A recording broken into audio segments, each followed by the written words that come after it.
How are you? Hey, I'm pretty good, man. How are you? I'm very good, thanks. Yeah. So Cool. you're in Sweden at the moment?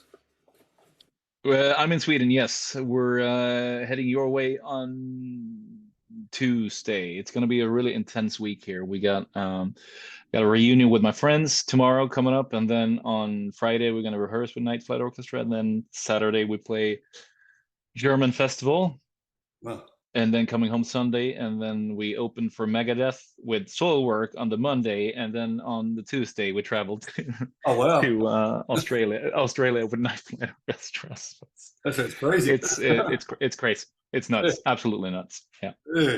Do you ever get confused, like which band am I playing with tonight? Yeah, exactly.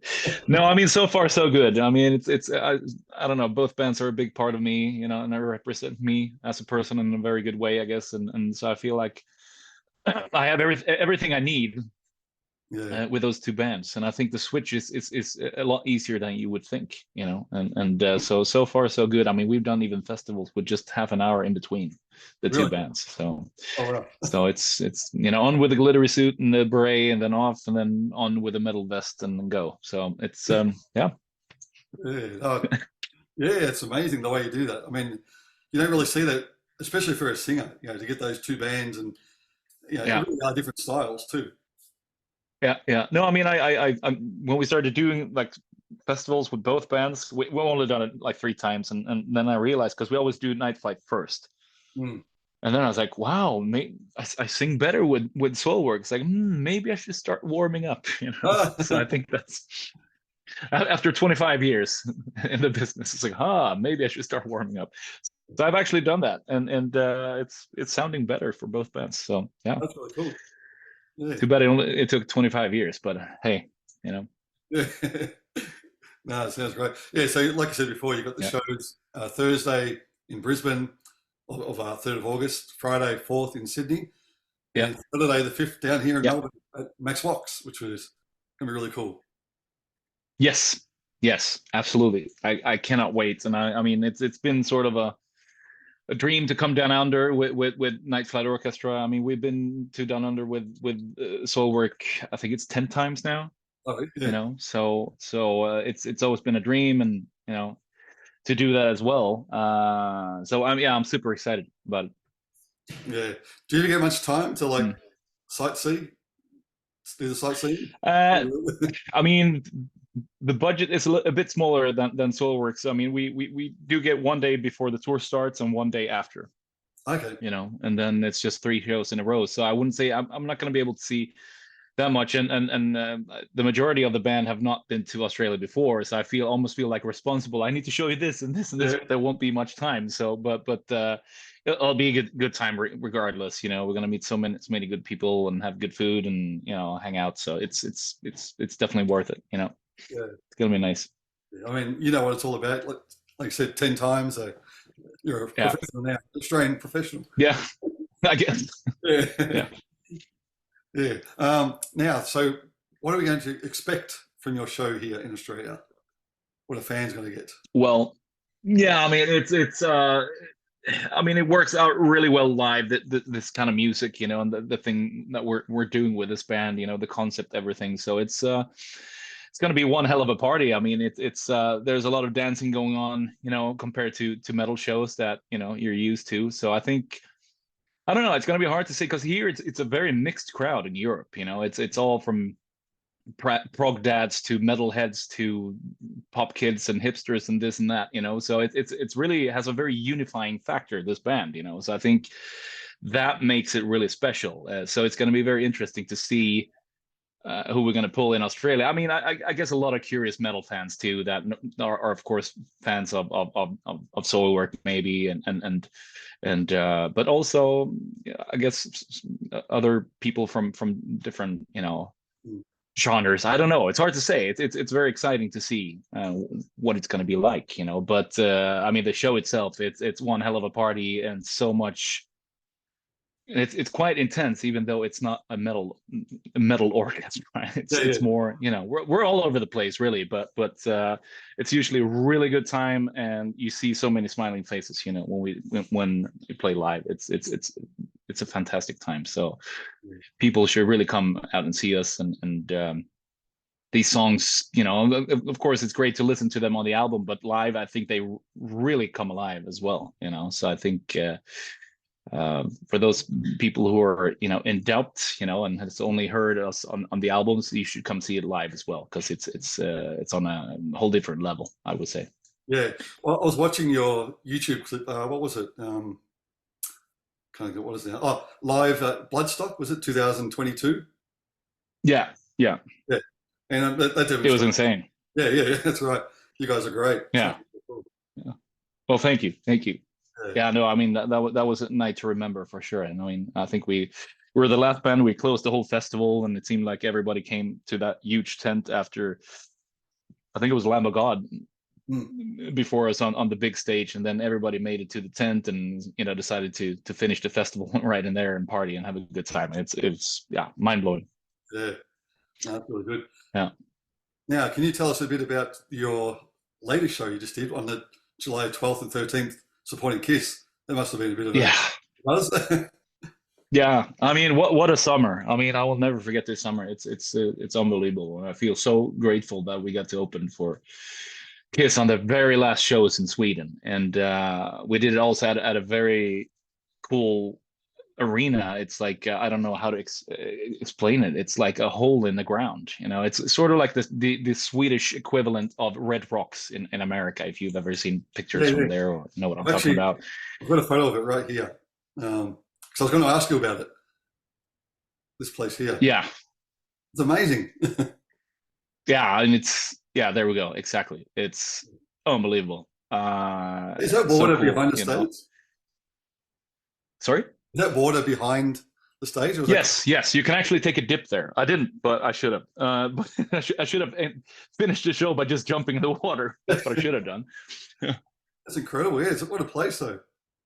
Yeah, it's unbelievable. It's legendary, and never been there. And Hmm. playing with Kiss was absolutely amazing. The hospitality, and the crew was amazing. And Gene Simmons came into our dressing room at least twice and started dancing with one of the backup singers in the band, and talking to us. And then Doc McGee came into the dressing room, told us he really likes the band, and shook our hands. Like, wow, what is this? I mean, I don't know. I didn't expect anything. I was like, we're opening for Kiss. I don't know. We probably won't see them or meet them. And Yeah, that's right. but the second day, Paul Stanley came up to us and asked us how the show was, and it's like, wow, this is it was absolutely amazing. They were so kind, and Yeah.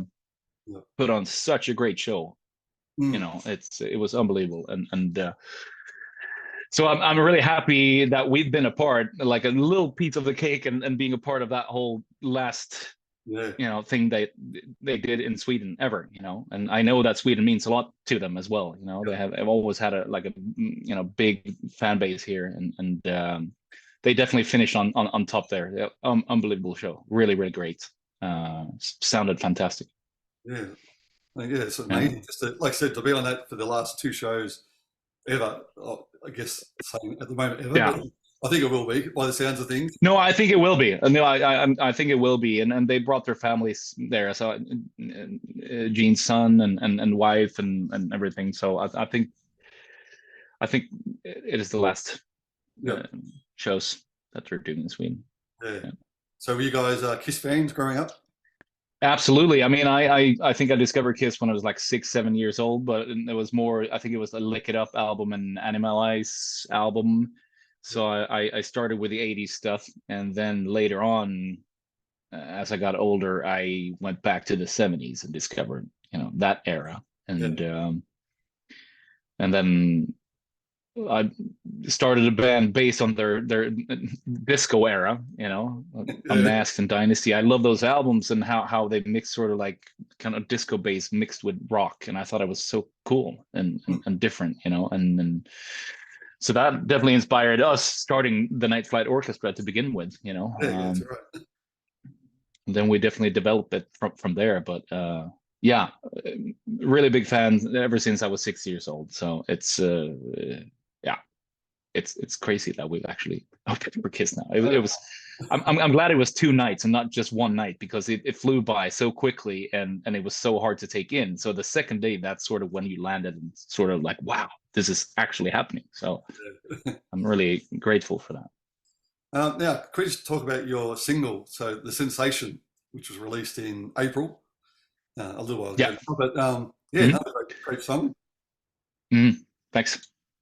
Now, who does the Yeah. film clips? Who's in charge of the scripts for them? Oh, okay, yeah. The video, yeah. Well, I mean, I guess I'm partly to blame for that that video.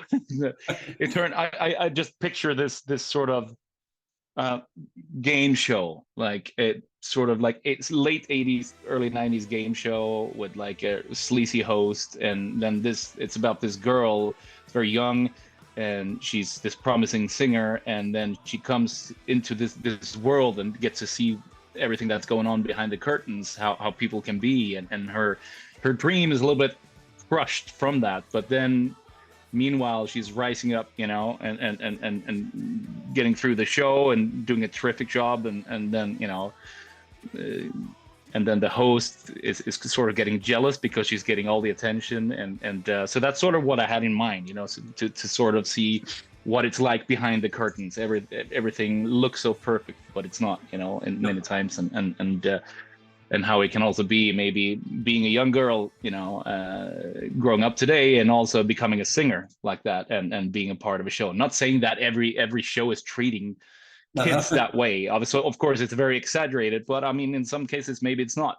So I think I wanted to point that out, and that's also connected to the actual title, The Sensation, which is the sensation, and meanwhile the actual song is more connected to as a tribute to David Anderson, who passed away last year, and our relationship, being in the same band, and how we were sometimes toxic twins. I was going to say, but what we experienced on the road, and what we accomplished together, and how we always pushed each other to become better. So that's what the actual lyric is about in the song. But I also picture it. Can we make this into a video? And I felt like, no, I think I want to do something completely different, with a video. But I think we succeeded on all levels, I guess, more or less. Yeah, yeah, no, Yeah. that's great. So I had Rasmus, your bass player. Yeah. Yeah, Yeah. yeah, Well, I mean, he's the guitar player now. Guitar player. oh, is it He's really? playing bass in Soilwork. He's bass player in Soilwork, and he's the guitar player in the Night Flight Orchestra. So Oh, wow. yeah, Okay. yeah. I Yeah, know. What a yeah, mess. yeah. He was on the Yeah. podcast in November last year. Yeah, I spoke to him. Oh yeah. Yeah, we're talking about Cool. the Soilwork album at the time. Now, again, I'll probably Hmm. get it wrong. Over given Hitton. Yes. Well done. Thank you. Yeah. Yeah. Yeah, and then prior to that, a year before, September 2021, I had David on the podcast as well. So, Right. so we Right. spoke about what happened with David and everything, and so I Mm. just wanted to get your word on it. Like we're talking about how like some of the lyrics on that album, which David wrote, like what Rasmus was saying, is like he was really curious about death, I guess. Now, Yeah. would you say Yeah. that as well? Yes, I would say so. Because I mean, I knew him very well, and I could see what was going on, and he felt very powerless, and I guess he always sort of romanticized death, and more or less, but and some people kind of you know thought that he took his own life. He didn't. I mean, sure. I mean, he maybe he did it in a slow, very slow way. Yeah. He drank himself to death, basically. And it's very sad, and watching that go down was extremely hard, when you're so close to somebody and you feel powerless because there's nothing you can do. I mean, of course I tried, but Yeah, yeah. in the end it's really up to the person. But he always, he was a happy person, but he was also very, very melancholic, and sort of always kind of one step away from darkness, you know, and his lyrics has always been quite melancholic, whether it's been with Soilwork or even Night Flight, even though the Night Flight stuff is possibly a bit more uplifting, but always had that sort of ABBA nerve, as he always explained to me, that they had always, no matter, like maybe some people just saw ABBA as like this happy disco band, you know, whatever, but they always had like this melancholic Yep. theme running through their lyrics too, and I think that's what he wanted to capture, and that has also inspired me as a songwriter and also a lyricist, you know. So I think that's where we have something in common, even though my lyrics in general has been in general a bit more positive or empowering, I guess. But that, I think that's also what made our collaborations quite interesting, because there was like a contrast, you know. Yeah. And Yeah, for sure. Yeah, I mean, mm, definitely that album, yeah, you can really, hear when you really listen out those lyrics. mm, Um, yeah, again, you can take it both ways. So it's good to hear from you yeah, what you thought. So that's yeah, great. yeah. Yeah. Now, talking about collaborations, you've actually been pretty busy over the last, what, 5 to 10 months doing different collaborations. I noticed, was it Arctica, the Barbarian one? Yes, yes. Yeah. And then Minerva, which was Hell is Within Us. So, yeah, got a few Hmm. collaborations out there.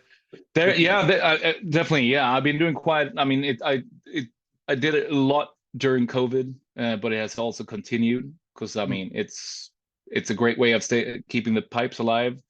Yeah, yeah. Also a great way, you know, to also stay alive financially, because it's getting hard out there, you know. So, you know, of course, I'm not gonna, you know, say anything else, but I think it's been really great for me, for my voice. I've developed a lot, and I've kept it warm, and even during COVID, where, you know, if I didn't have these collaborations, I probably just would have slowed down. At this age, you need to keep the pipes warm, you know. And I know it sounds like I'm 65, but I'm 45. But you know, it's you can't really take anything for granted anymore. So Yeah. it's really a great way of you know, trying different things, because you know, it used to be mostly, you know, metal, extreme metal or metalcore, and it's like, okay, can you do a screamy verse and a clean chorus, you know, like you do in Soilwork kind of thing.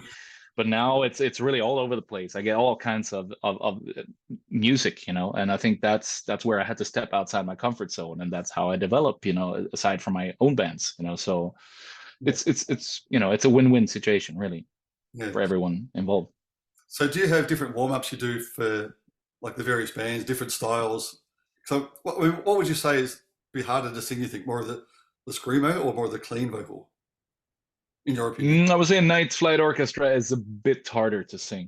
Yeah. Uh, Probably because I mean, I've been doing solo work for 25 years, so Yeah. maybe that has something to do with it as well. But it feels also very natural, you know. So some of the Night Flight stuff, it's pretty, you know, it takes a lot of energy, you know, to Yeah. sing. Yeah. And the warm-ups are basically the same for both bands. It's not any difference really, but if you do, like, you know, a few shows in a row with Night Flight, no problem. But when you do like a full tour, like you play every day, we did a tour which was like 30 days in a row, you know, and it's starting to be quite tough. But it's usually fine unless you get sick, because that is, you know, that's the worst. Yeah. Because if you're on a tour bus, you get sick, there's no way back, really. You're not going to get well until you come home, basically, because it's around like 15 other people in a tour bus. So Yeah, exactly. um Now, so you're also doing the VIP meet and greets when you come down to Australia as well. yeah, So that's going to be the early access photo with you guys, posters, yeah, lanyards. So yeah, it's pretty cool. yeah, Treat for the fans. yeah, it's going to be nice. Always fun. I mean, we usually do that with solo work as well, and it's always a good time to actually meet the crowd before you actually go on stage. It's a special feeling, I would say, you know. And yeah, it's a good time, and people are usually very nice. So looking Yeah, forward to that as well. Yeah. yeah, that's good. Now, I've got one last question for you. So do you play guitar or any other instruments as well yourself? Yeah, I mean, I compose on guitar, so I guess I would say, you know, I play guitar. I also have a band called Donna Canone with my wife where I play guitar and not sing Oh, really? for a change. So Okay. yeah, you should check that out, Donna Canone. It's more sort of like I don't know, the Cult mixed with Danko Jones and the Helicopters maybe a little bit, and a little bit of goth rock as well in there. It's yeah, it's cool stuff. Donna Canone, Write that the down here. Italian word for Cannonball Lady. Oh, okay. Donna Canone. Yeah. Donna Canone. Yeah. Yeah. Yeah, exactly. There Oh, you yeah. go. So there's that band, and then I compose for both Soilwork and Night Flight Orchestra on guitar, and then I play bass as well. So yeah. Excellent. But if you ask me to play like do like a run through of the Soulwork stuff or the Night Flight stuff, I don't know if I could do it. Then I would have to really practice. Yeah. But Donna Canone is a bit more sort of straightforward, kind of punk rock. A little bit of Wild Hearts in there too, I would say. It's good. It's cool stuff. Excellent. No, definitely check it out for sure. Well, yeah, Cool. hopefully I'll see you on, where is it, August the 5th, yeah, down in Melbourne. Yes, looking forward. Yeah, so It's going to be awesome. come let's say hello. So I'll see everyone there. Yeah, yeah, absolutely. For sure. Well, thanks Awesome. again for your time. Really appreciate it. Thank you. Appreciate it. Have a great flight. Thank you so much. We'll see you soon. See you then. Okay. All right. Bye. Okay. Okay. Bye. Bye.